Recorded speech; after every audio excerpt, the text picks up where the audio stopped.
Hi all, welcome back to my channel. ಯಾರೆಲ್ಲ ಇನ್ನೂ ನನ್ನ ಚಾನಲ್ ಸಬ್ಸ್ಕ್ರೈಬ್ ಮಾಡಿಲ್ಲ, ಇವಾಗಲೇ ಸಬ್ಸ್ಕ್ರೈಬ್ ಮಾಡಿ. ಇವತ್ತಿನ ವಿಶೇಷ ಅಂತಂದರೆ ಅಕ್ಷಯ ತೃತೀಯ. ವೈಶಾಖ ಮಾಸದ ಶುಕ್ಲ ಪಕ್ಷ ತದಿಗೆಯನ್ನು ಅಕ್ಷಯ ತದಿಗೆ ಎಂದು ಆಚರಿಸ್ತಾರೆ. ಅಕ್ಷಯ ಎಂದರೆ ಕ್ಷಯಿಸದೆ ವೃದ್ಧಿಯಾಗುವುದು ಎಂದು ಅರ್ಥ.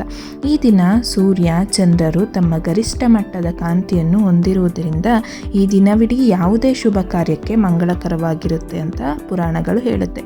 ಅಕ್ಷರಾಭ್ಯಾಸ, ಮದುವೆ, ಉಪನಯನ, ಗೃಹ ಪ್ರವೇಶ, ಹೊಸ ವ್ಯವಹಾರ ಆರಂಭ ಎಲ್ಲದಕ್ಕೂ ಒಳ್ಳೆಯ ಮುಹೂರ್ತ ಈ ದಿನ. ಈ ದಿನಕ್ಕೆ ಕೆಲವೊಂದು ಪುರಾಣಗಳಲ್ಲಿ ನಡೆದಂತಹ ಘಟನೆಗಳು ಸಾಕ್ಷಿಯಾಗಿದೆ. ಅಕ್ಷಯ ತದಿಗೆ ದಿನದಂದೇ ಮಹರ್ಷಿ ವೇದವ್ಯಾಸರು ಗಣಪತಿಯ ಅಮೃತ ಹಸ್ತದಿಂದ ಮಹಾಭಾರತ ಮಹಾಕಾವ್ಯದ ಲೇಖನ ಕಾರ್ಯಕ್ರಮವನ್ನು ಆರಂಭಿಸಿದರು. ಶ್ರೀ ವಿಷ್ಣುವು ಪರಶುರಾಮರಾಗಿ ಅವತಾರವೆತ್ತಿದ್ದು ಇದೇ ದಿನ. ಶ್ರೀಕೃಷ್ಣನ ಅಣ್ಣ ಬಲರಾಮ ಜನಿಸಿದ್ದು ಅಕ್ಷಯ ತದಿಗೆಯೆಂದು. ಶ್ರೀಕೃಷ್ಣನು ಪಾಂಡವರಿಗೆ ಅಕ್ಷಯ ಪಾತ್ರೆಯನ್ನಿಟ್ಟ ಸುದಿನ ಅಕ್ಷಯ ತದಿಗೆ. ಜನ್ಮಾಂತರಗಳ ಪಾಪ ದೋಷಗಳನ್ನು ನಿವಾರಿಸುವ ಗಂಗೆಯು ಪವಿತ್ರ ನದಿಯಾಗಿ ಸ್ವರ್ಗದಿಂದ ಧರೆಗಿಳಿದಿದ್ದು ಈ ದಿನವೇ. ಸಂಪತ್ತಿನ ಒಡೆಯ, ದೇವತೆಗಳಲ್ಲಿಯೇ ಅತಿ ಶ್ರೀಮಂತ, ಅಷ್ಟದಿಕ್ಪಾಲಕರಲ್ಲಿ ಒಬ್ಬನಾದ ಯಕ್ಷರಾಜನಾದ ಕುಬೇರನು ಮಹಾಲಕ್ಷ್ಮಿಯನ್ನು ಪೂಜಿಸುವ ಶುಭ ದಿನ ಅಕ್ಷಯ ತೃತೀಯ.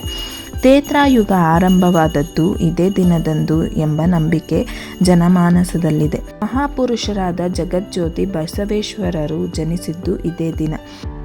ಪರಮ ಪವಿತ್ರಳಾದ ಸೀತಾದೇವಿಯು ತಾನು ಪರಿಶುದ್ಧಳು ಎಂದು ಅಗ್ನಿ ಪ್ರವೇಶ ಮಾಡಿದ್ದು ಇದೇ ದಿನ.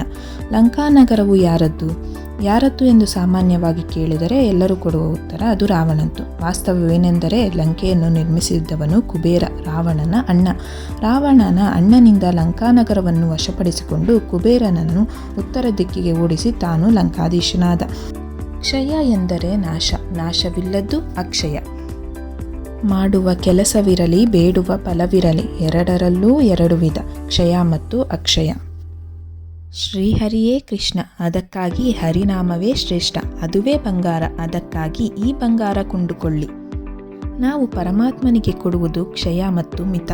ಅದು ಅವನದ್ದೇ, ಕೆರೆಯ ನೀರನ್ನು ಕೆರೆಗೆ ಚೆಲ್ಲಿದಂತೆ. ಆದರೆ ಆತನು ಕೊಡುವುದು ಅಕ್ಷಯ, ಅಮಿತ. ಆಪತ್ತಿನಲ್ಲಿ ದ್ರೌಪದಿ ಕೊಟ್ಟಿದ್ದೇನು? ಭಕ್ತಿ ಪುಷ್ಪ. ಕೃಷ್ಣ ಮರಳಿ ಕೊಟ್ಟಿದ್ದು ಅಕ್ಷಯ ವಸ್ತ್ರ. ತೊಳೆದಿಟ್ಟ ಅಕ್ಷಯ ಪಾತ್ರೆಯಿಂದ ಅಕ್ಷಯ ಅಡಿಗೆ ದ್ರೌಪದಿಗೆ ಕೊಟ್ಟಿದ್ದು ಶ್ರೀಕೃಷ್ಣನೇ.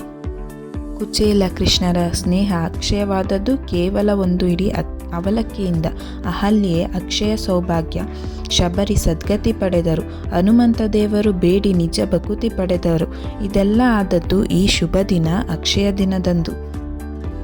ಅಕ್ಷಯವಾಗಲಿ ಭಗವಂತನಲ್ಲಿ ಭಕ್ತಿ, ಅಕ್ಷಯವಾಗಲಿ ನಮ್ಮೆಲ್ಲರ ಬಾಂಧವ್ಯ, ಅಕ್ಷಯವಾಗಲಿ ಪ್ರೀತಿ ಸ್ನೇಹ, ಅಕ್ಷಯವಾಗಲಿ ನಂಬಿಕೆ ವಿಶ್ವಾಸ, ಅಕ್ಷಯವಾಗಲಿ ಮಮತೆ, ಅಕ್ಷಯವಾಗಲಿ ಒಲವು, ಅಕ್ಷಯವಾಗಲಿ ಗೆಲುವು. ಎಲ್ಲರಿಗೂ ಅಕ್ಷಯ ತೃತೀಯ ಹಾಗೂ ಬಸವ ಜಯಂತಿಯ ಹೃದಯಪೂರ್ವಕ ಪ್ರೀತಿಯ ಶುಭಾಶಯಗಳು. ಇದಾಗಿತ್ತು ಇವತ್ತಿನ ವಿಶೇಷ vlog. Thank you for watching.